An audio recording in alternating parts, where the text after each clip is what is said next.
సోదరి సహోదరులారా, మరొకసారి అందరికీ వందనాలు. చదవబడినటువంటి వాక్య భాగం నుండి మనము ఈ రోజున కొన్ని విషయాలను నేర్చుకుందాం.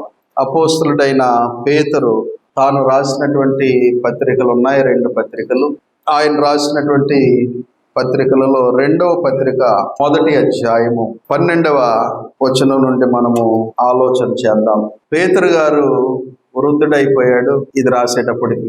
సీనియర్ పర్సన్, అపోస్తలుల్లో చురుకైన వాడు, ప్రముఖుడు. ప్రభు యొక్క ఎన్నికలో ఉన్నటువంటి 12 మంది అపోస్తలుల్లో 3 అంతరంగికులుగా ఉండేవారు, పేతురు, యోహాను, యాకోబు. అలాంటి ముఖ్యుడు అన్నమాట పేతురు. ప్రభు అంటే చాలా ఇష్టము కలిగిన వాడు. ప్రభువుని మాటను బట్టి 1-2 సార్లు తడబడ్డాడు, కానీ మరలా ప్రభు యొక్క సేవలో తన యొక్క జీవిత అంతము వరకు స్థిరముగా ఉన్నటువంటి దైవజనుడు, అపోస్తలుడు. ప్రభు ద్వారా గొప్ప వాగ్దానం పొందినవాడు. ఏంటంటే, నేను ఎవరినని లోకం అనుకుంటుందని అన్నప్పుడు ఒక్కొక్కరు ఒక్కొక్క జవాబు చెప్పారు. ప్రవక్తవని, ఏలియావని, ఇర్మియావని. పేతురు చెప్తాడు సరైన జవాబు, నీవు సజీవుడు అయినా దేవుని కుమారుడు అయినా క్రీస్తువి అని చెప్పాడు. ప్రభువారు చాలా సంతోషపడ్డారు. ఆ జవాబు చాలా సంతోషపడ్డాడు. ప్రభువారు సంతోషపడి, సీమోను బరయోనా, పరలోకమందున్న తండ్రి నీకు బయలుపరిస్తేనే కానీ శరీరంలో నరులు ఎవరూ నీకు బయలుపరచలేదు. కాబట్టి ఓ కేఫా, ఓ పేతురు, ఈ బండ మీద నా సంఘమును పట్టుదును. ఆ సంఘం ముందు పాతాళ లోక ద్వారములు నిలవనేరవు అనేటువంటి గొప్ప మాటను, ఆ మాట ప్రకారమే అపోస్తలుడైనటువంటి పేతురు ప్రభువారు ఆరోహణమైనప్పుడు ఈయనతో పాటు అపోస్తలులు కొన్ని సూచనలు పొందారు. ఏంటంటే అవి, ఇదిగో మీరు నేను వెళ్ళిన తర్వాత తండ్రి వాగ్దానం కొరకు కనిపెట్టుకుని ఉండండి, యెరూషలేములోనే ఉండండి అనేటువంటిది. ఆ ప్రకారమే ప్రభువారు 40వ దినమున ఆరోహణమైన వెళ్ళిన తర్వాత 10 రోజులకి, అనగా పెంతెకోస్తనే పండగ దినమప్పుడు అపోస్తలులందరూ మేడగదిలో ఉండగా దేవుని వాగ్దానం ఎంత ఆశ్చర్యకరంగా వీరు పొందారనంటే, పరిశుద్ధాత్మని వీరు పొందారు. ఎలాగంటే, బలమైన గాలి వంటి ధ్వని ఆ గది మేడగది అంతటిని ఆవరించినప్పుడు అగ్ని జ్వాలలుగా, నాలుకలుగా విభాగింపబడినట్లుండనటువంటి అగ్ని జ్వాలలు అపోస్తలుల తలల మీద అలాగా వారు పరిశుద్ధాత్మ శక్తిని పొందారు. ఏ శక్తి? ప్రస్తుతం అక్కడ వాక్ శక్తి. ఇక్కడ పెంతెకోస్తు పండుగ దినానికి ప్రపంచవ్యాప్తంగా వివిధ దేశాల నుంచి వచ్చిన యూదులు, వివిధ భాషలతో కలిగినటువంటి యూదులందరూ అక్కడ ఉండగా వీరు వారి యొక్క డైలెక్ట్స్ లో, అనగా వారి యొక్క స్వభాషలో వీరు మాట్లాడటాన్ని బట్టి ఆశ్చర్యపడ్డారు. అప్పుడు పేతురు దేవుని యొక్క సంకల్పం అంతటిని కూడా వివరిస్తాడు. దానినే మనము పేతురు చేసిన మొదటి ప్రసంగం అంటాం కదమ్మా, 2వ అధ్యాయం అపోస్తలుల కార్యం. ఇక్కడ ప్రసంగాన్ని బట్టి మారు మనసు పొంది పాప క్షమాపణ నిమిత్తం మేము బాప్తిస్మం ద్వారా రక్షింపబడతాము అని ప్రేరేపణ కలిగినటువంటి వారు అందరూ వేలాది మంది ఆ రోజు ఒక్కరోజే బాప్తిస్మం పొందారు. ఎన్ని వేల మంది అంటే 3,000 మంది సంఘముగా ఆల్రెడీ ఏర్పడిన ఈ అపోస్తలులతో ఈ 3,000 మంది చేర్చబడ్డారు. కాబట్టి పరలోక రాజ్యమునకు తాళపు చెవి ఏది? సువార్త. ఆ సువార్తను ప్రకటించినప్పుడు ఒక వ్యక్తి పరలోకమునకు ప్రతిబింబము, ఛాయగా ఉన్నటువంటి సంఘములోనికి ప్రవేశిస్తాడు. కాబట్టి ఈ సంఘం ముందు పాతాళలోక ద్వారములు పరిచయం. అంటే సాతానుడు గాని, పాపము గాని, మరణ సంబంధమైన ఏ అధికారము కూడా సంఘము ముందు పనిచేయదు. ఆ ద్వారములు సంఘము ముందు నిలబడలేవు. అంత గొప్ప ప్రాముఖ్యత కలిగిన సంఘమునకు, ఒక సంఘములో ఒక వ్యక్తి ప్రవేశించడానికి అవసరమైన తాళపు చెవిని, మొదటి సువార్త ప్రసంగాన్ని అపోస్తలుడైన పేతురు అపోస్తలుల బోధగా క్రొత్త నిబంధనను వారికి అందించడం ద్వారా ఎంతో ముఖ్యమైన పాత్ర పోషించాడు. కాబట్టి అపోస్తలుడైన పేతురు బాప్తిస్మమిచ్చి యోహాను దినములు మొదలుకొని ప్రభు ఆరోహణమైన దినము, అలాగే ఆ తదుపరి సంఘ స్థాపన, ఆ తదుపరి సంఘ విస్తరణ, సంఘం ద్వారా సువార్త ప్రకటించబడేటువంటి ప్రక్రియ అంతటిలో ముఖ్యమైన భూమిక పోషించినటువంటి వాడు పేతురు. పౌలు వచ్చాక పేతురుని కూడా ఓవర్కమ్ చేసుకుని పౌలు చక్కగా దేవుని సేవలో వెళ్ళిపోయాడు.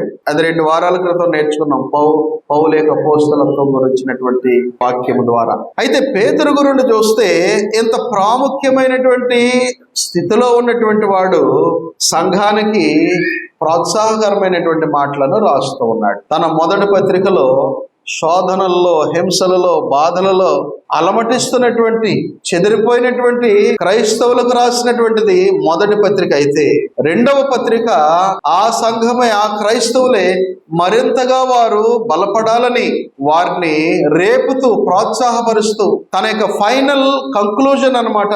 ఇంకా నేను వృద్ధుడిని కనుక ఇక కొద్ది రోజుల్లో ఎప్పటికప్పుడు నేను చనిపోవలసిన వాడిని అని పేతురుకు అర్థమవుతుంది. క్రీస్తు సువార్తను ప్రకటించడాన్ని బట్టి ఆనాటి ప్రభుత్వ అధికారులు ఈయనను చంపబోతున్నారని, హింసలు జరుగుతున్నాయని, క్రీస్తును నమ్మినటువంటి వారిని చంపుతున్నారు, కొడుతున్నారు, హింసిస్తున్నారని, అనేకులు హతసాక్షులు అవుతున్నారని ఎరిగినటువంటి వాడు పేతురు కూడా. పేతురు కూడా సహజ మరణం ఏం పొందలే. ఆయన కూడా క్రీస్తు యొక్క హతసాక్షిగా చనిపోయాడు. కాబట్టి చావు రాకమునిపే ఈయన తన జీవితంలో చేసినటువంటి గొప్ప కార్యములలో ఒక కార్యం ఏంటంటే ఈ పత్రిక ద్వారా సంఘాన్ని హెచ్చరిస్తున్నాడు. అయ్యా, ఇక నేను కొద్ది రోజుల్లో చనిపోతాను. చూసారా, ఎవరైనా సరే చనిపోవలసిన వాళ్ళే, భూమి మీద నిల్చుండేవారు కారు. కానీ వారు చనిపోయిన తర్వాత కూడా వారి లెగసీ ఉండాలి. వారి యొక్క వారసత్వము లేకపోతే వారి యొక్క ఇన్ఫ్లుయెన్స్, ప్రభావము సమాజంలోనో లేదా కుటుంబంలోనో సంఘములోనో ఉండడానికి కృషి చేయవలసినటువంటి అవసరము ఉంది అని ఇక్కడ పేతురును చూస్తే మనకు అర్థమవుతుంది. మన జీవితాలు కూడా ఏమి శాశ్వతం కాదు కదా.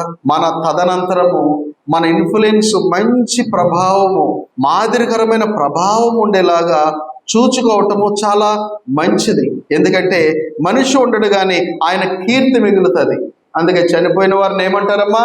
కీర్తి శేషులు అంటారు. కీర్తి శేషులు అంటే ఏమి శేషించి వెళ్ళిపోయారు? వారి కీర్తే. దేవుని దృష్టిలో అయితే వారు ఏమి మిగిల్చుకుని వెళ్ళారు? దేవుని దృష్టిలో అయితే వారు ఏమై ఉన్నారు? దేవుని దృష్టిలో అయితే వారు ఏమీ పట్టుకెళ్ళలేదు, కానీ వారి క్రియలు వారితో పాటు వెళుతున్నాయి. క్రియలే సాక్ష్యం ఇస్తాయి. కాబట్టి పేతురు తన యొక్క చివరి అంకములో క్రీస్తు ప్రభు యొక్క సంఘమును, పరిశుద్ధులను స్థిరపరుస్తూ, బలపరుస్తూ రాస్తున్నాడు. మొదటి వచనం నుండి 11 వచనాల వరకు చూస్తే క్రీస్తు యొక్క గుణాతిశయాలలో, గుణ లక్షణములలో ప్రతి వారు కూడా స్థిరపడాలి అని చెప్పి 12వ వచనం నుండి మరింత లోతైన విషయాల్ని తెలియజేస్తున్నాడు. ఆ లోతైన విషయాలు ఏంటంటే 12వ వచనం నుండి మనము చూడవచ్చు. కాబట్టి మీరు ఈ సంగతులను తెలుసుకొని మీరు అంగీకరించిన సత్యమందు స్థిరపరచబడి ఉన్నను, వీటిని గూర్చి ఎల్లప్పుడూ మీకు జ్ఞాపకము చేయుటకు సిద్ధముగా ఉన్నాను. ఈరోజు మనము టెక్స్టువల్ సెర్మన్ చేసుకుంటున్నాం. అంటే టాపికల్ గా కాకుండా టెక్స్టువల్, అంటే ఇక్కడ ఉన్న వాక్యమును బట్టి మనము దాని మీదనే నేర్చుకునే ప్రక్రియ. పేతురు సంఘాన్ని ఏమని హెచ్చరిస్తున్నాడు అంటే, మీరు ఈ సంగతులను తెలుసుకుని మీరు అంగీకరించిన సత్యమందు స్థిరపరచబడి ఉన్నారు అయినను స్థిరపరచబడి ఉన్నను. చూసారా దైవజనుడు ఎలాగా పాటు పడుతున్నాడు? ఆల్రెడీ మీకు సత్యం తెలుసు కదా, సత్యమందు మీరు స్థిరమైన వారు కదా. ఓకే, స్థిరమైన వారు కనుక నేను ఇక మరలా చెప్పను అనుకుంటలే. స్థిరమైన వారైనా కానీ వారిని మరింత స్థిరపరచడానికి మీరు ఇవన్నీ ఎరిగినా కానీ మరలా చెప్తారు, విసుక్కోకండి అని అన్నమాట. చూడండి, అంటున్నాడు, మీరు అంగీకరించిన సత్యమందు స్థిరపరచబడి ఉన్నను, వీటిని గూర్చి ఎల్లప్పుడూ మీకు జ్ఞాపకము చేయుటకు సిద్ధముగా ఉన్నాను. మరియు మన ప్రభువైన యేసుక్రీస్తు నాకు సూచించిన ప్రకారము నా గుడారమును త్వరగా విడిచిపెట్టవలసి వచ్చునని ఎరిగి, కానీ త్వరలోనైనా ఈ గుడారమును విడిచిపెట్టాలని ఎరిగి. ఇది ఎవరు సూచించారట? బాబు, ఇంకా నీ జీవితాన్ని చక్కబెట్టేసుకో, ఈయనకు అర్థమైపోతుంది. ఇంక నేను ఎంతకాలం బ్రతుకుంటానో నాకు తెలియదు. అవసాన దశలో వృద్ధాప్యమందు ఉన్నటువంటి వారిని అడిగితే తెలుస్తుంది నేను ఏ క్షణానికి వెళ్ళిపోతానో అని అంటారా? అంటే వారికి తెలుస్తుంది. ఇంకా కన్ను మూసామంటే ఎప్పుడు తెరుస్తానో తెలియదు. వాళ్ళు తెరిచేనా దేవుని కృప, తెరవలేదా ఇంక అదే బై బై. అన్నమాట. అవునా కాదండి? మరణం అంత విచిత్రంగా ఉంటుంది. పేతురికి కూడా అర్థమవుతుందంట, ప్రభు అయిన యేసు నాకు సూచించిన ప్రకారము నేను ఇంకా త్వరలోనే నా గుడారమును విడిచిపెట్టవలసినటువంటి అవసరం ఉంది. నా గుడారమును త్వరగా విడిచిపెట్టబోతున్నాను. నేను ఈ గుడారములో ఉన్నంత కాలము ఈ సంగతులను జ్ఞాపకము చేసి మిమ్మును రేపుట న్యాయమని ఎంచుకొనుచున్నాను. ఎంత గొప్ప సేవకుడో చూడండి. నేను ఈ గుడారమును విడిచిపెట్టవలసి వచ్చినాను. గుడారమును విడవటం అంటే అర్థం ఏంటమ్మా? ఇక్కడ అర్థము, గుడారం అంటే నేనుంటున్న ఇల్లు వదిలేసి మా ఇల్లు ఖాళీ చేసి వెళ్ళిపోతున్నానన్న ఆ గుడారమా? కాదు. తన యొక్క దేహం అనేటువంటి గుడారమును గురించి మాట్లాడుతున్నాడు. మన దేహమును గుడారముగా అభివర్ణించినటువంటి మరొక అపోస్తలుడు ఉన్నాడు, పౌలు. 2 కొరింథీ 5వ అధ్యాయంలో మొదటి నుండి మనం చూస్తే భూమి మీద గుడారమైన ఈ గుడారము శిథిలమైపోయినను అని మాట్లాడతాడు. కానీ గుడారం అంటే ఇక్కడ అర్థము ఈ దేహం. ఈ దేహమును నేను విడవబోతున్నాను గనుక విడవబోయే ముందే మీకు మరొక్కసారి ఈ స్థిరమైనటువంటి సత్యమును మరొక్కసారి జ్ఞాపకము చేసి నేను వెళ్ళిపోవటం న్యాయం అనుకుంటున్నా. ఆ జ్ఞాపకము చేయటానికి ఒక మాట ఉపయోగించాడు. ఏమన్నాడు తెలుసా? మిమ్మును రేపుట న్యాయమని ఎంచుచున్నాను. రేపుట, రేపటం అంటే అర్థం ఏంటం? ఇక్కడ స్టిర్అప్ అని ఉంది ఇంగ్లీష్ లో. స్టిర్ అంటే అర్థం my mind was stirred up అంటారు. లేదా దానిని వంటల్లో కూడా అవునా, వంటల దగ్గర వంటగదిలో కూడా చూస్తారు. స్టిర్రింగ్ అంటే అర్థం ఏంటి? బాగా తిప్పటం, చిలకరించటం. మజ్జిగను చిలుకుతారు కదా, అలాంటిది. చిలకరించడం కాదు, మళ్ళీ అది వేరే, చిలకటం. స్టిర్రింగ్ అంటే అది అర్థం. సంఘము యొక్క హృదయాలని మరలా వాక్యములో బాగా రేపాలని ఈయన ప్రయత్నం చేస్తూ ఉన్నాడు. ఈ రేపటం అనేటిది ఎలాంటిది అంటే 2 పదాలు ఉన్నాయి దీనికి ప్యారలల్గా.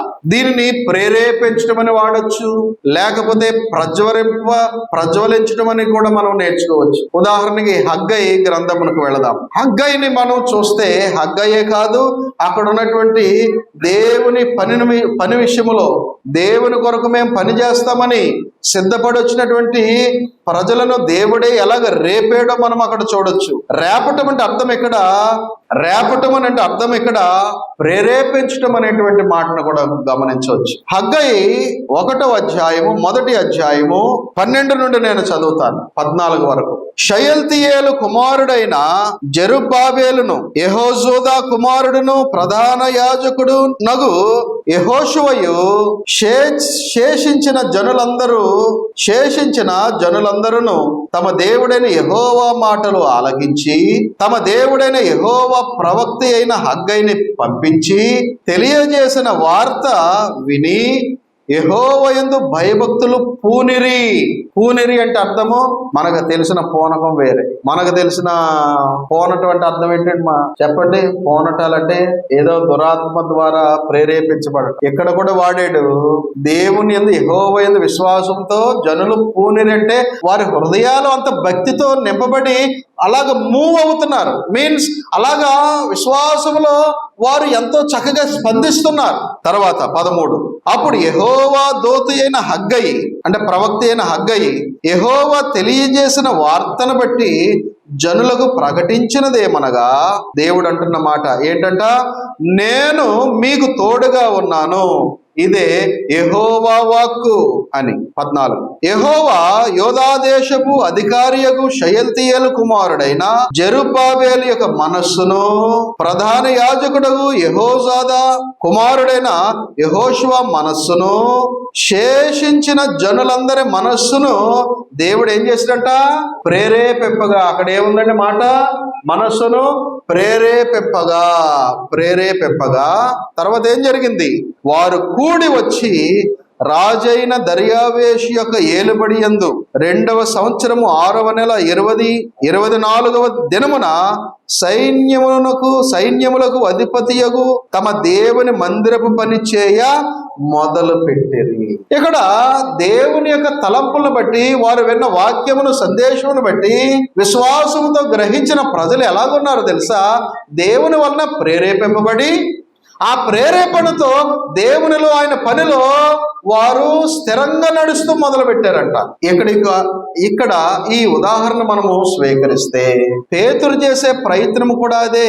మీరు ఆల్రెడీ వాక్యమందు సత్యమందు స్థిరపరచబడి ఉన్నారని నాకు తెలిసినా నేను ఈ గుడారమును ఈ దేహమును విడిచే లోపులోనే మరొక్కసారి మీకు బోధించాలని, హెచ్చరించాలని, మరి ముఖ్యంగా ప్రేరేపించాలి, రేపాలని నేను ప్రయత్నం చేస్తున్నాను. ఎందుకనంటే నేను వెళ్ళిపోయిన తర్వాత కూడా మీరు ఆ సత్యములో కొనసాగాలి.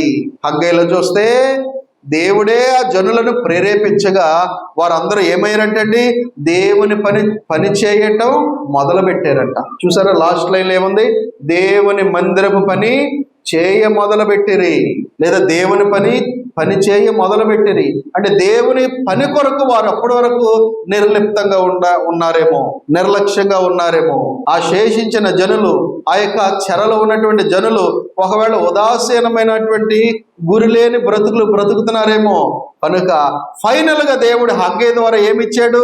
ఒక ప్రేరేపణ కలిగించాడు. కాబట్టి ఆ ప్రేరేపణ కలగగానే ఉత్తేజితులయ్యారు అనగా ఒక విధంగా ఇది వామప్ లాంటిది అనమాట. వామప్ అంటే తెలుసా? ఎవరైనా జిమ్కి వెళ్తున్నారు అనుకోండి, అక్కడ వెళ్ళగానే పెద్ద బరువులై మోయించారు. ఫస్ట్ ఒక 10 minutes ఏం చేస్తారండి? వామప్ ఎక్సర్సైజ్ చేస్తారు. ఇక్కడే కాదు, మీరు స్కూల్స్ లో డ్రిల్స్ లో అయినా కానీ, లేకపోతే ఏదైనా కాంపిటీషన్స్ లో ఆటల పోటీలను అయినా కానీ, ఎక్కడైనా కానీ వామప్ అని ఉంటది. అంటే చేయబోయే పనికి ముందుగా సిద్ధబాటు, చేయబోయే పనికి. లేదా మనం వాడే పరికరాలు కూడా పెద్ద పని చేయబోతాం అనుకోండి, డైరెక్ట్ గా పని చేసే ముందు ఆ పరికరాలతో, టూల్స్ తో ఏం చేస్తాం? ముందు మనం ఫస్ట్ ట్రయల్ వేస్తాం, టెస్ట్ చేస్తాం, ఛార్జింగ్ ఇస్తాం. అవునండి, వాహనాలు ఉంటాయి, డైరెక్ట్ గా 2-3 రోజులది అలాగా మూలన ఉందనుకోండి, పోనీ ఒక వారం 10 రోజులు డైరెక్ట్ గా స్టార్ట్ చేసి నడిపేస్తాం. ఏంటి ఏం చేస్తారు? దానిని కాసేపు వామప్ లో ఉంచుతారు. కాబట్టి చెయ్యబోయేటువంటి పెద్ద పనికి ఇది ఎలాంటిదనంటే వామప్ అనగా సిద్ధపాటు చేసేటువంటిది. దేవుని సంఘానికి ఇది ఎలా వర్తిస్తుందనంటే, మనం ఎన్నో వాక్యాలు వింటున్నాము, హెచ్చరిక పాఠాలు వింటున్నాము, ప్రోత్సాహకరమైన విషయాలు వింటున్నాము, మనకు ఆత్మ సంబంధమైన ఎదుగుదలకు అవసరమైనటువంటి సందేశములు ఎన్నో మనం నేర్చుకుంటున్నాము. కానీ లోకానుసారమైనటువంటి విధానములలో కొన్ని విషయాలు మనము బద్దకెచ్చొచ్చు, నిర్లిప్తగా ఉండొచ్చు. చూసారా, బయట వాతావరణం మేఘంగా ఉండేటప్పటికి చాలా మంది తగ్గిపోయారు. బద్ధకం కదా, బద్ధకాలు. ఇప్పుడే వెళ్తాలే అని వెళ్ళొరుచుకుంటూ ఒకవేళ ఏదో ఒక బద్ధకంతో వాళ్ళు నిర్లక్ష్యం ఉంటున్నారు. సాయంత్రం అయ్యేటప్పటికి కూడా మరలా ఏదైనా జల్లు ఉందనుకోండి, ఆ వంకతో టోటల్ గా ఆరాధనలు మానేసేటువంటి వారు ఉన్నారు. వాళ్ళకి మరలా ఒక ఛార్జింగ్ ఇవ్వటం అన్నమాట ఈ పత్రిక. మనం కూడా అలాగే తీసుకోవాలి. రేపటం అనేటువంటి మాట వారిని మరలా భుజం తట్టి నువ్వు చాలా బాగా చేసేంతకాలం ఇంకా చేయవలసింది ఎంతో ఉంది. కాబట్టి మెదలకుండా ఇలా బద్దకెంచుకొని ఎవరైనా ఒకవేళ రిలాక్స్ అవుతున్న వాళ్ళని వెంటనే ఒక కోచ్ లేదా పెద్దవారు ఎలాగైతే తట్టి నడిపిస్తారో అలాగే నడిపించడం అన్నమాట. తిమోతికి రాసినటువంటి 2వ పత్రిక 1వ అధ్యాయంలో కూడా మనం చూస్తే పౌలు కూడా ఇంచుమించు అదే పని చేస్తున్నాడు. ఎఫెసులో ఉన్నటువంటి సంఘానికి సువార్తికుడిగా ఉన్న తిమోతికి రాస్తూ ఏమని ప్రోత్సాహం అందిస్తున్నాడంటే 2వ తిమోతి 1వ అధ్యాయము 6వ వచనములో మనము చూస్తే, 2వ తిమోతి 1వ అధ్యాయం 6వ వచనమును మనం చదివితే అక్కడ పౌలు కూడా ఈ రేపటము, ప్రేరేపించడం అనేటువంటి పదాలకి సమానార్థం ఇచ్చేటువంటి మరొక పదముతో వారిని కూడా ప్రోత్సహిస్తున్నాడు. చదువుతున్నాను. ఆ హేతువు చేత నా హస్త నిక్షేపణము వలన నీకు కలిగిన, అంటే తిమోతి అయిన నీకు కలిగిన దేవుని కృపావరమును ప్రజ్వలింప చేయవలనని నీకు జ్ఞాపకము చేయుచున్నాను. కానీ తిమోతికి వాక్యం బాగా తెలుసు, పై వచనాల్లోనే మెచ్చుకుంటాడు. బాబు తిమోతి, నీవు నీ బాల్యము నుండి వీటిని ఎరుగుదు. వాటిని నీకు నేర్పిన వాళ్ళు ఎవరో తెలుసా? నీ తల్లి అయినా యూనికే, నీ అవ్వ అయిన లోయ ద్వారా నీవు చాలా బాగా తెలుసుకున్నావు. అయినా ఇదిగో ఈ పత్రిక రాస్తూ నిన్ను మరలా తెలిసినంత మాత్రాన్న వదిలేద్దాం అనుకుంటలే. నీకు తెలిసిన, నీ వాక్యంలో స్థిరముగా ఉన్న మరొక్కసారి నేను నిన్ను హెచ్చరించాలనుకుంటున్నాను, ప్రజ్వరింపజేయాలనుకుంటున్నాను అని మాటను వాడాడు. ఇక్కడున్న మనం కూడా దేవుని వాక్యములో నిష్ణాతులమే, బాగుగా ఎరిగిన వారమే, సీనియర్స్మే, అందరూ కూడా అందరం కూడా అన్ని ఎరిగిన వారమే, మాకు తెలిసినయే మాకు మరలా ఎందుకు చెప్తున్నారు అనుకోకూడదు. ఇవి తెలిసినప్పటికీ కూడా మన ఆత్మీయ జీవితాన్ని మెరుగుపరిచేవిగా ఉంటాయి. ఉదాహరణకి పౌలు తీతుని ఎలాగ హెచ్చరించాడో ఒకసారి చూద్దాం. కొరింథీయులకు రాసినటువంటి 2వ పత్రికకి వెళదాం. కొరింథీయులకు రాసినటువంటి 2వ పత్రిక 8వ అధ్యాయము. కొరింథీయులకు రాసిన 2వ పత్రిక 8వ అధ్యాయము 16వ వచనములో మనము చూస్తే, 16వ వచనములో మనము చూడగలిగితే తీతుని గురించి మనం చూడండి. అక్కడ ఏమంటున్నాడు? మీ విషయమై నాకు కలిగిన ఈ ఆసక్తినే, సంఘం విషయంలో కలిగినటువంటి ఆసక్తిని పౌలు చాలా గొప్పగా ఇక్కడ చూపిస్తున్నాడు. అంత ఆసక్తి ఎలా ఉంటదండి? కంటిన్యూస్ గా దేవుని వాక్యం పైన, దేవుని సేవ మీద ఎప్పుడు ఉంటదండి? కంటిన్యూస్ గా ఆసక్తి పెరుగుతూనే ఉండేది. ఎవరికి? ఎవరైతే తన ఆత్మలో నిరంతరము రేపబడుతూ, ప్రేరేపించబడుతూ, ఎవరి హృదయాలలో దేవుని వాక్యం అనుక్షణము పనిచేస్తుందో వారు నిరంతరము రేపబడుతూనే ఉంటారు. వాక్యం నిరంతరము మనల్ని రేపుతూ ఉంటే, ప్రోత్సహిస్తూ ఉంటే, మనము ఎవరో చెప్పకుండానే దేవునిలో బలపడిపోతాం. అది గొప్ప వరం అండి. సంఘంలో ఉన్న ప్రతి సభ్యురాలు అలా ఉండాలి. ఆ ప్రేరేపణ ఉందనుకోండి, ఒకరు గట్టిగా చెప్పాలా, ఒకరు గద్దించాలా, ఒకరు హెచ్చరిక చెయ్యాలా? లేదే.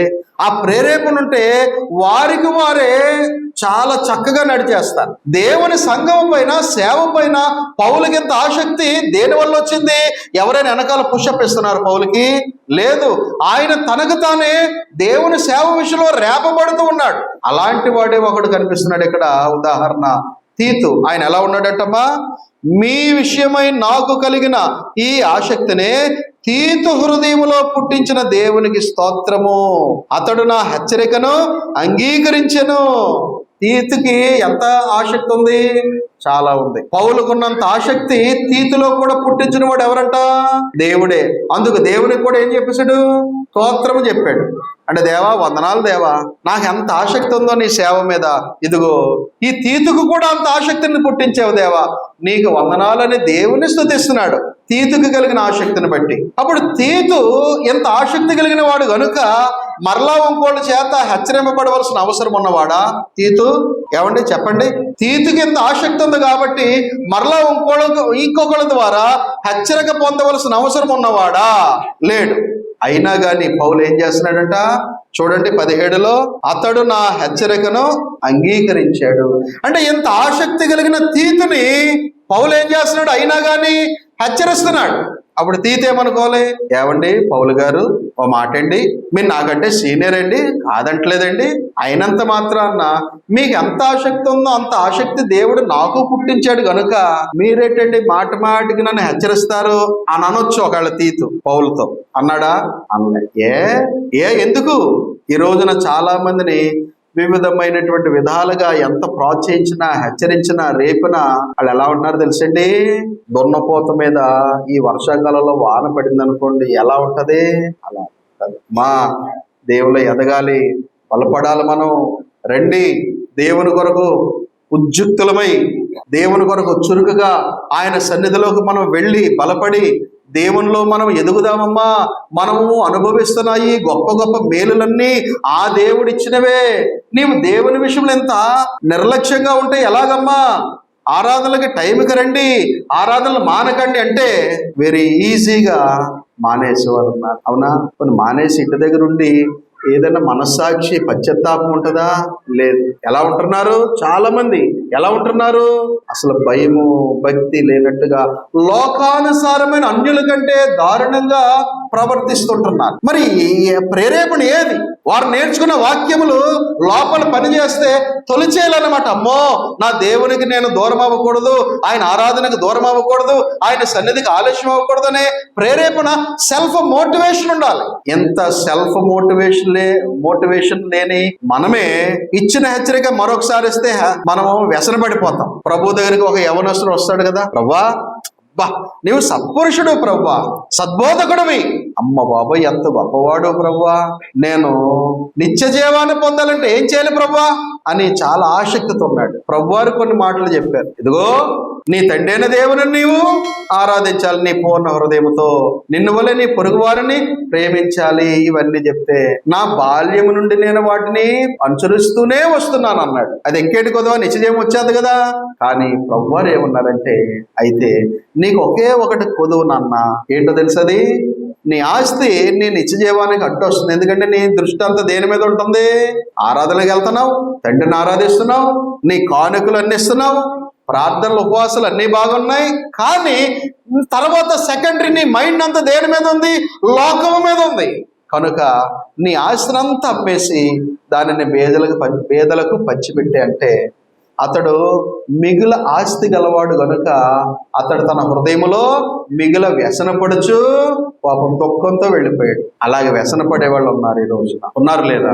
దేవునిలో సరైన నడతే లేదు, దేవునిలో స్థిరత్వమేమీ లేదు, దేవుడంటే నిజమైన ప్రేరేపణ లేదు, ఆ మాత్రము విశ్వాసము కూడా మనలో ఇంకా మొగ్గ తొడగక మునిపే ఈ హెచ్చరికలను ఏమనేసుకుంటామంటే, ఎంత గొప్ప విశ్వాసునైనా నాకు మరొక్కసారి ఇస్తారా హెచ్చరిక అంటే? మరి తీతు ఏమనాలి? తీతు విశ్వాసం ఎలాంటిది? తీతు ఆసక్తి ఎలాంటిది? పౌలుతో సమానముగా తీతు హృదయంలో దేవుడు పుట్టించాడు అంత విశ్వాసము, అంత విశ్వాసము, అంత ఆసక్తి కలిగిన తీతు ఏవండి పౌలు గారు మరొక్కసారి నన్ను ఇలాగ హెచ్చరించడం ఏమన్నా భావ్యమా? అగో ఆడు చూసాడా, ఆడు స్లోగా ఉన్నాడు, ఈడు చూసారా ఈడు వెనకబడుతున్నాడు, వాళ్ళు చూసారా దూరం అవుతున్నారు, వాళ్ళకి హెచ్చరిక నాకెందుకు అనొచ్చు. కానీ తీతు అనలే, ఇది కావాలి మనకి. కాబట్టి పేతురు దగ్గరకు వచ్చేద్దాం. మరలా పేతురు కూడా అదే భావముతో ఏమంటున్నాడు అంటే 13వ వచనం మరలా చదువుతున్నాను. మరియు మన ప్రభువైన యేసుక్రీస్తు నాకు సూచించిన ప్రకారము, ఏ సూచించాడు? ఓ పేతురు బాబు, నీ గుడారమును నీవు త్వరలో విడవలసి ఉందని సూచించేశారంట.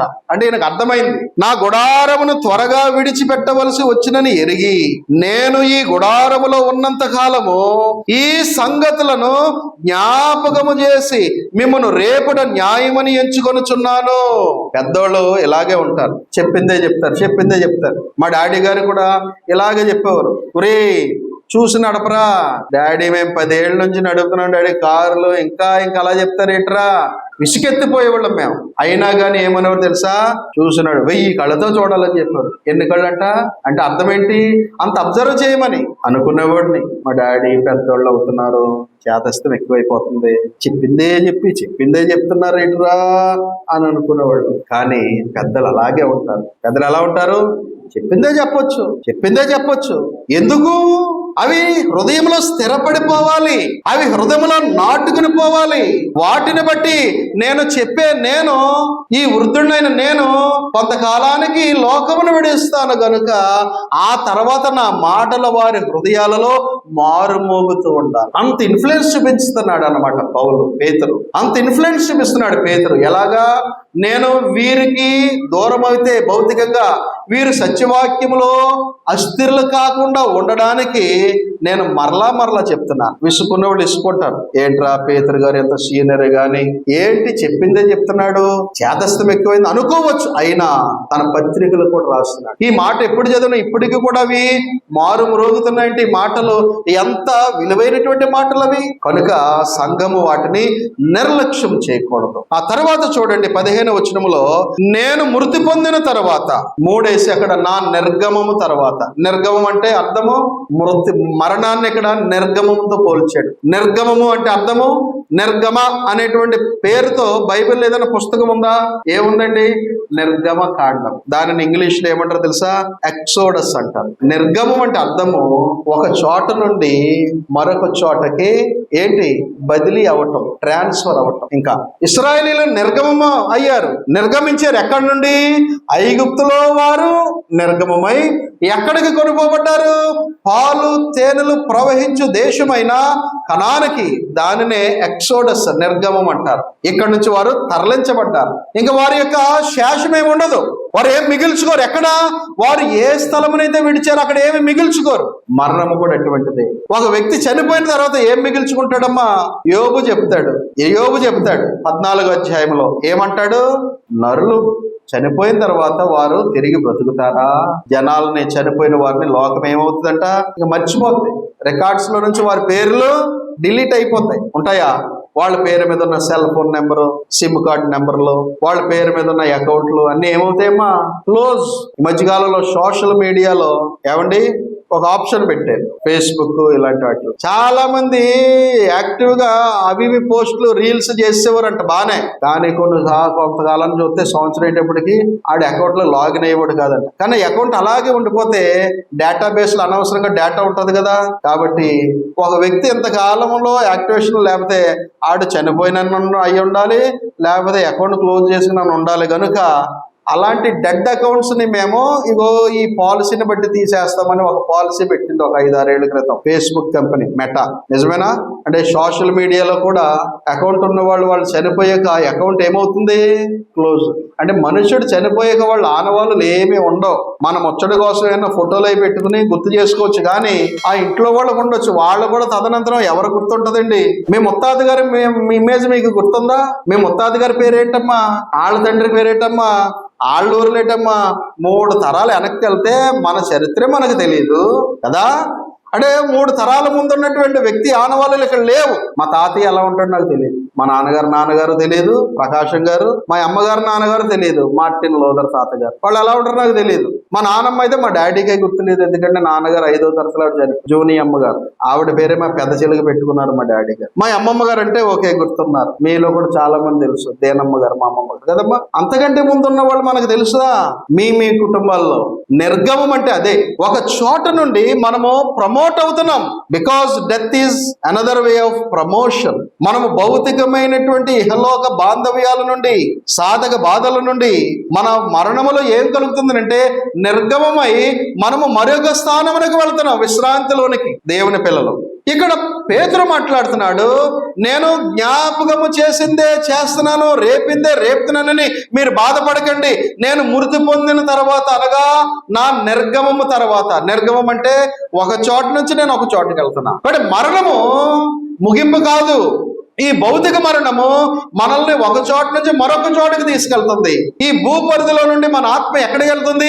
దేవుని పరిధిలోనికి వెళుతుంది. That is called exodus or నిర్గమము తెలుగులో. ఈ నిర్గమమును గురించినటువంటి సిద్ధపాటుతో పేతురు మాట్లాడుతున్నాడు. నేను మృతి పొందిన తర్వాత కూడా మీరు నిత్యము వీటిని జ్ఞాపకము చేసుకున్నట్లు జాగ్రత్త చేతును.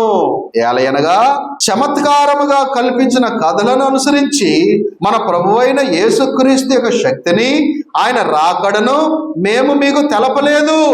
సంఘానికి జ్ఞాపకం చేస్తున్నాడు. మనము ఏ విషయాలు వినటాన్ని బట్టి క్రీస్తునందు విశ్వాసం కాలేదు, చమత్కార కల్పనల వల్ల కాదు. చాలా చోట్ల ఇప్పటికీ కూడా క్రీస్తుని చమత్కారంగా వర్ణించే వాళ్ళు ఉన్నారు. ఎవరు? పాస్టర్లమే, సువార్థికులు అనబడేవారే క్రీస్తు యొక్క మహిమలని, స్వస్థతలని, మహత్కార్యాలని, అద్భుతాలని, ఇంక సువార్త అనే పేరున అదొక్కడే తప్ప ప్రభువారు ఎందుకు చనిపోయారో, ఎవరి కోసం చనిపోయారో, ఆయన మరణం యొక్క పునరుద్ధానం యొక్క శక్తి ఏంటో వివరించేటువంటి వారు బహు తక్కువ. మా క్రీస్తుని నమ్ముకుంటే ఆశీర్వాదాలమ్మా. ఇదిగో 38 ఏళ్ళ నుంచి రక్తస్రావం కలిగిన స్త్రీ ప్రభు బట్టను, ఆ వస్త్రపు చెంగును ముట్టుకోగానే స్వస్థమైపోయింది.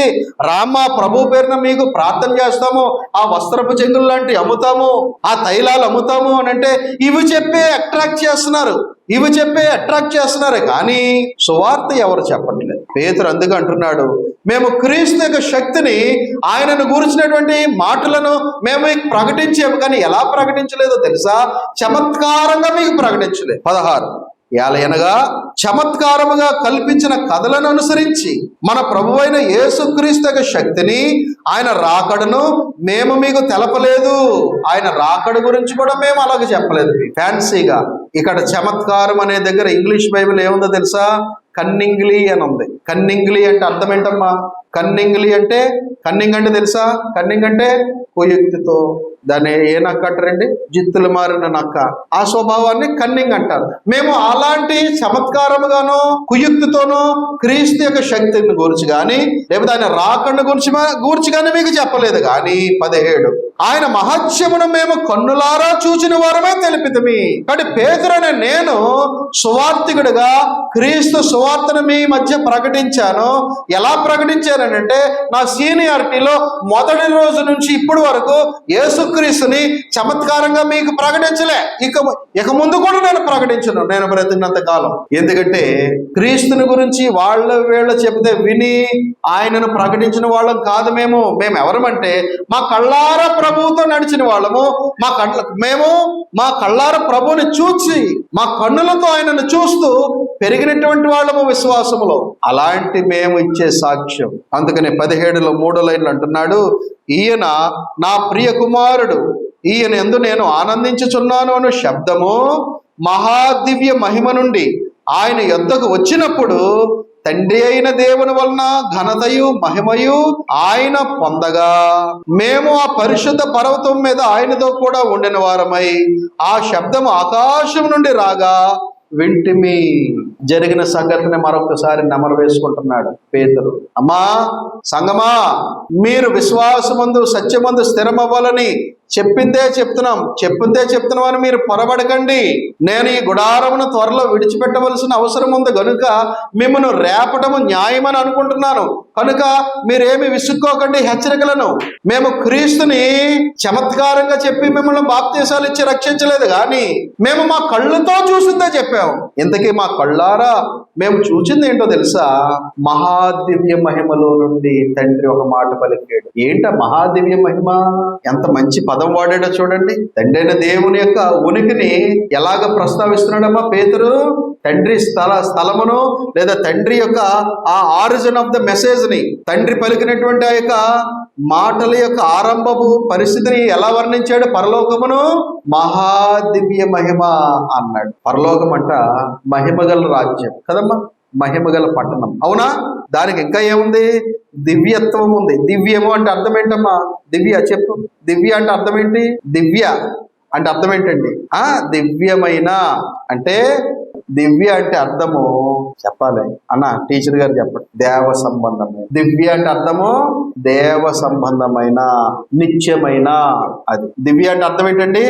దేవ సంబంధమైన, దైవ సంబంధమైన. అదన్నమాట నీ పేరుకి అర్థం. దివ్యమైన అంటే దైవికమైన అని. మహాదివ్య మహిమ నుండి, మహాదివ్యం అంటే అర్థము ద టాప్ మోస్ట్ గ్లోరిఫైడ్ స్థలములో నుండి వచ్చిందంట ఒక శబ్దం. ప్రభువారేమి ఎక్కడున్నారు? ఈ లోకములో ఉన్నారు, యోర్దాను నదిలో ఉన్నారు. బాప్తిస్మిచ్చి యోహాను ద్వారా బాప్తిజం పొందారు. కానీ ఇక్కడ చెప్పింది అది కాదులేండి, రెండోసారిది. కానీ బాప్తిస్మిచ్చి యోహాను దగ్గర నీళ్లలో ఉన్నారు. బాప్తిస్మిచ్చి యోహాను ఉన్నాడు ప్రభు ప్రక్కనే, ప్రభువారు ఉన్నారు. ఓకే. అలాగే అప్పుడు అపోస్తలు లేరు, కానీ బాప్తిస్మమిచ్చి యోహాను బాప్తిస్మిచ్చేటప్పటికి పేతురు గారు చూసుంటాడా? చూసుండొచ్చు. ఎలాగనంటే యేసుక్రీస్తు యొక్క శిష్యుడు కాకమునుపు ఈ పేతురు అంద్రేయ ఎవరి శిష్యులు?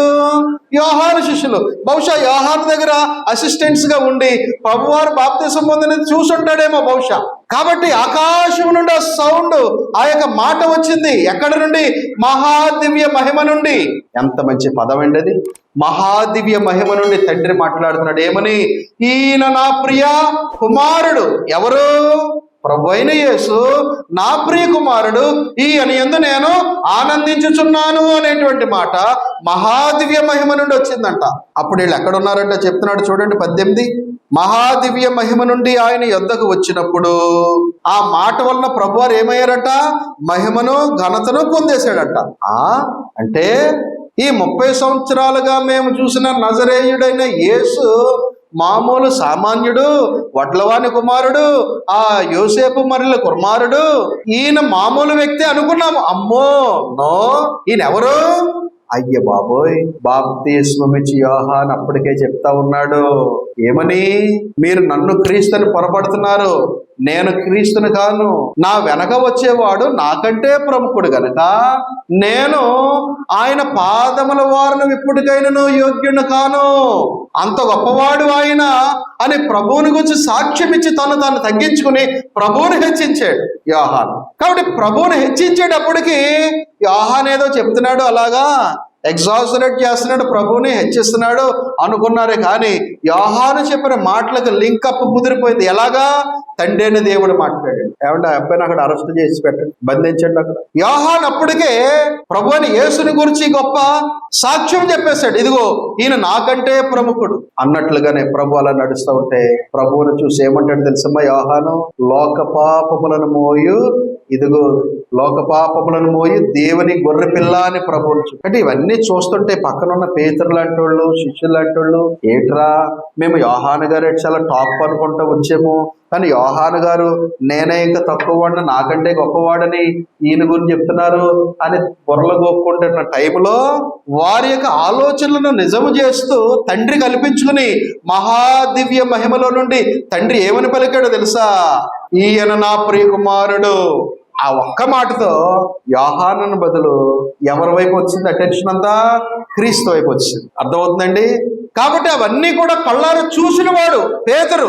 అది అక్కడే కాదు, మరలా మనం చూస్తే మత్తయి సువార్త 17వ అధ్యాయంలో, మత్తయి సువార్త 17వ అధ్యాయము మొదటి నుండి నేను చదువుతున్నాను. 6 దినములైన తరువాత యేసు పేతురును, యాకోబును, అతని సహోదరుడైన యోహానును వెంటబెట్టుకుని ఎత్తైన ఒక కొండ మీదకి ఏకాంతముగా పోయి వారి ఎదుట రూపాంతరము పొందెను.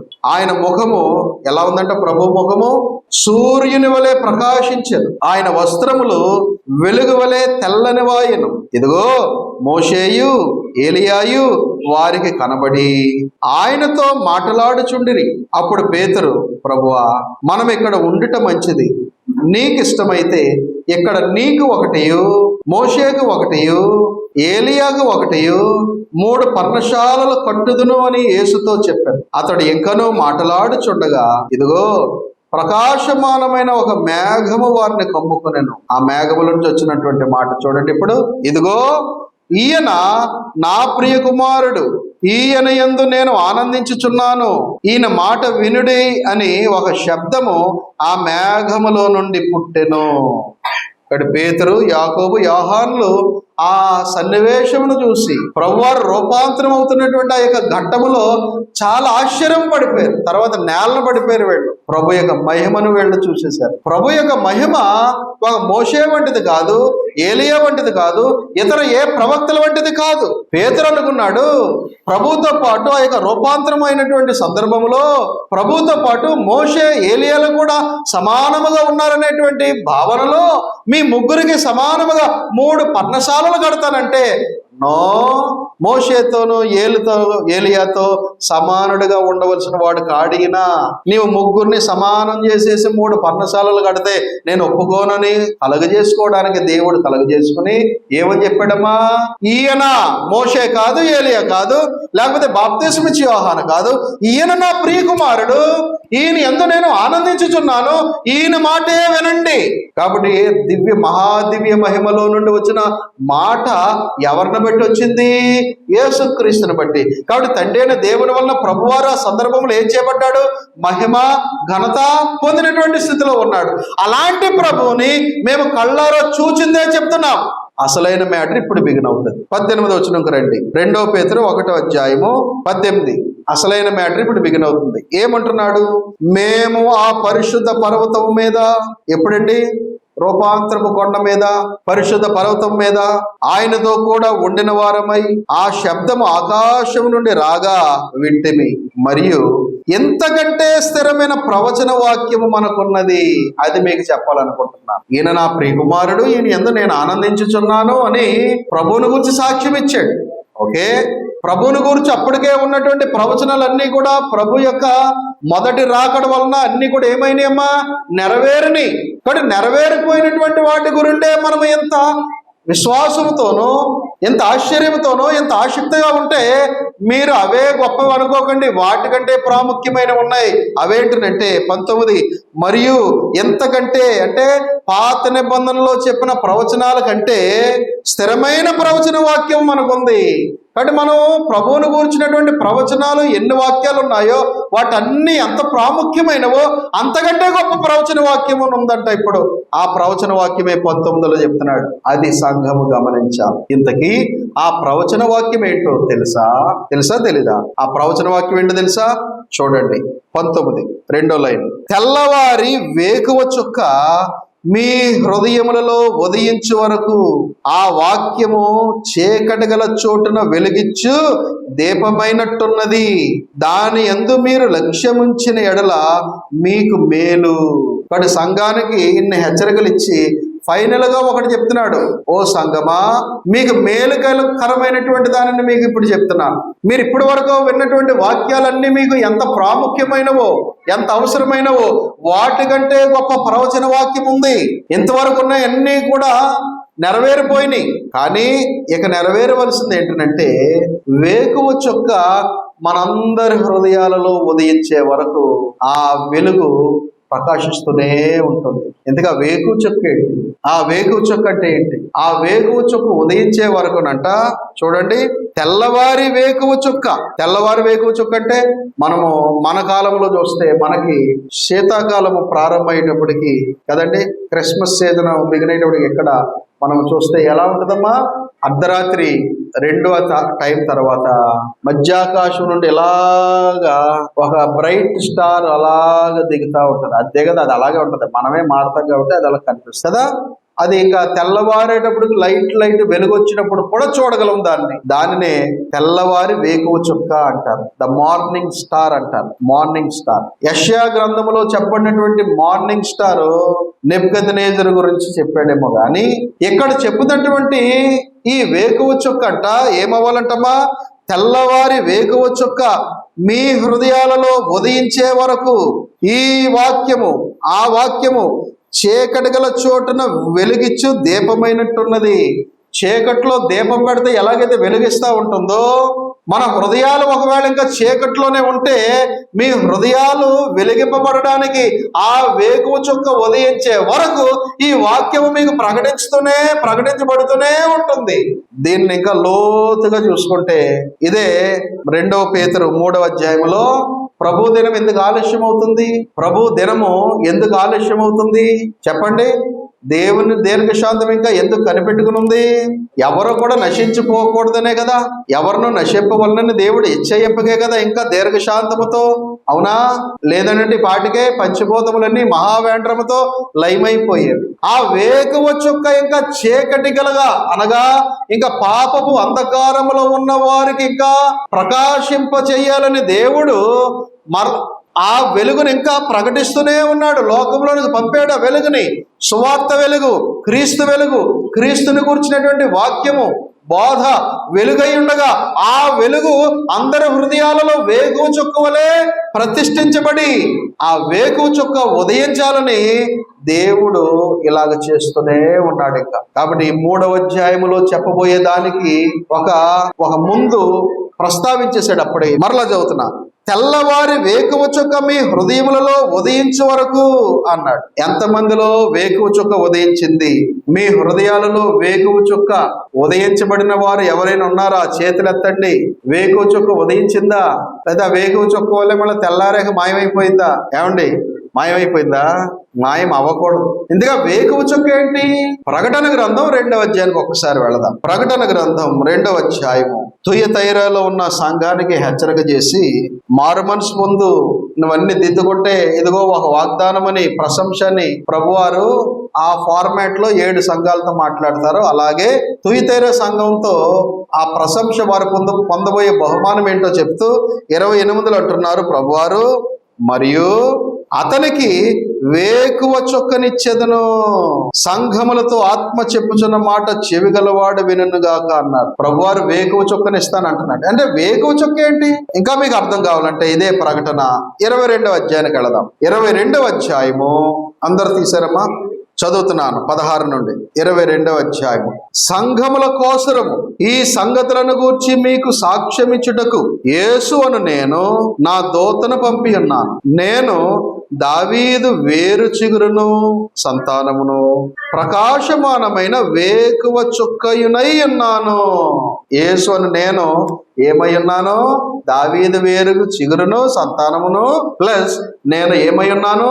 వేకువ చుక్కను అన్నాడు. ఇప్పుడు రండి పేతురు దగ్గరకు వస్తే 2 పేతురు 1:19 అంటున్నాడు, తెల్లవారి వేకువ చుక్క మీ హృదయములలో ఉదయించు వరకు ఆ వాక్యము చీకటి గల చోటును వెలుగిచ్చి దీపమైనట్టున్నది. దాని యందు అంటే వేకువ చుక్క యందు మీరు లక్ష్యం ఉంచిన ఎడల మీకు మేలు. ఆ వేకువ చుక్క మీద మనం లక్ష్యం ఉంచాలి. ఇందుగా వేకువ చుక్క ఏమని నేర్చుకున్నామా? యేసుక్రీస్తే. యేసుక్రీస్తు మన హృదయాలలో ఉన్నాడా? హృదయాలలో ఉన్నాడా? మన హృదయాలలో ఉంటే మనము ఆ వేకువ చుక్క ఎలాగ జీవించి చూపించాడో అలాగే నడవమా అంటే మనం కళ్ళు మూసినా కళ్ళు తెరిసినా మాట్లాడినా ప్రవర్తించినా మనలో ఎవరు ప్రతిబింబిస్తారు? యేసు ప్రతిబింబిస్తాడు. మనలో ఎవరు కనిపిస్తాడు? క్రీస్తు ప్రతిబింబిస్తాడు. లోకమంతా క్రీస్తుని గురించి పాజిటివ్ గా నేర్చుకుంటది కదమ్మా. క్రీస్తు పరిశుద్ధుడని విధేయతలో గాని విశ్వాసంలో గాని ప్రేమలో అన్నిటిలో ప్రభువారిని టాప్ గా చూస్తుంది కదమ్మా లోకము. ఆ లోకమే క్రీస్తుని గురించి మంచిగా విన్న లోకమే మనల్ని కూడా చూసినప్పుడు నేను క్రీస్తువులే కనిపించాను అనుకోండి, లోకస్తులు అంటారు అనమాట, నా గురించి సాక్ష్యం ఇస్తారు. ఏమని? అబ్బా పలానా బ్రదర్ ఉన్నారబ్బా, నాకు ఆయనను చూస్తే క్రీస్తుని చూసినట్లే ఉందని అంటారు. లేకపోతే సోదరులను చూసి అబ్బా వారిని చూస్తే క్రీస్తుని చూసినట్లే ఉందని అంటారు. అంటే మన యొక్క నడవడిక ఎవరిని చూపిస్తుంది చెప్పండి? క్రీస్తుని. అలాగ జీవించాలి. కానీ పేతురు అంటున్నాడు, క్రీస్తు యొక్క వేకువ చుక్కనే వెలుగు ప్రతి విశ్వాసిక హృదయములో ఉదయించాలి. లోకము గురించి కాదు. లోకం ఎలాగ ఈ వెలుగులోకి వస్తుంది? వెలుగులో ఉండటం వేరు, వేకువ చుక్క కలిగి ఉండటం వేరు. వెలుగులో ఉండటం రక్షణలో ఉండటం అయితే, వేకువ చుక్కగా ఉండటము ఆ రక్షణలోనే మరలా బ్రైటెస్ట్ స్టార్ గా ఉండాలి. వెలుగులో ఉండటం అంటే ఎక్కడో ఒక వెలుగు వస్తుంది, సోర్స్ ఇంకో చోట, అందులో నేనుండటము మంచిదే. కానీ నేనే వెలుగంటే అప్పుడు నా నుండి వెలుగు వెళ్తుంది. ప్రభువారు కూడా నేర్పింది అదే. నేను లోకమునకు వెలుగై ఉన్నానని చెప్పిన ప్రభువే మనం కూడా వెలిగింపబడాలని చెప్పాడు. మత్తయి 5:16 చూస్తే మీరు లోకమునకు ఏమై ఉన్నారు? వెలుగై. మీలో ఆ వేకువ చుక్క ఉంటే, వేకువ చుక్క అంటే ఎవరమ్మ ఇక్కడ?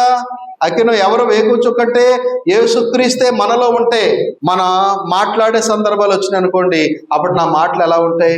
ప్రభు మాటలుగా ఉంటాయి. కాబట్టి ప్రభు మాటలుగా ఉండేటప్పటికి ఎవరైనా సరే ఆ వెలుగుని, ఆ ప్రేమను, ఆ మాటలోని అంతరంగాన్ని, ఆంతర్యాన్ని, అందులో ఉన్నటువంటి లోతైన భావాల్ని స్వీకరించారనుకోండి, అది ఎంత గొప్పగా ఉంటుంది. అవునా? అలాగే క్రీస్తుకి వేకువ చుక్క నాలో ఉందనుకోండి, నా నడవడిక ఎలా ఉంటుంది?